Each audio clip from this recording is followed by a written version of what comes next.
So this little creature I picked up from the dollar store. It's pretty much by Green Brier International Inc.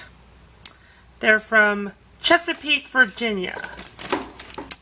So pretty much put out these Halloween, supposed to be like a bird. Can move its wings up.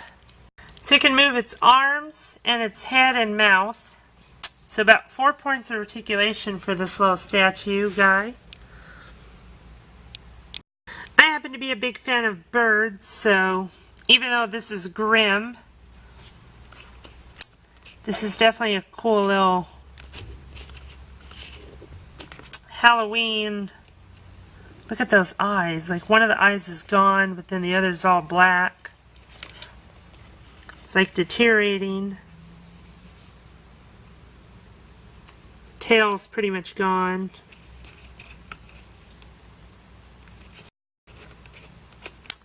Even though I know it's not real, like, it looks so real.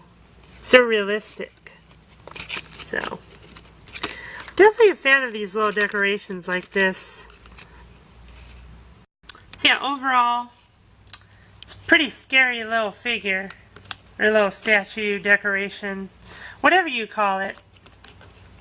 So that's my review of the Green Brier International Inc. bird skeleton decoration statue thing. And be sure to check out my channel for more scary reviews. Thanks for watching. Red Indie Reviews.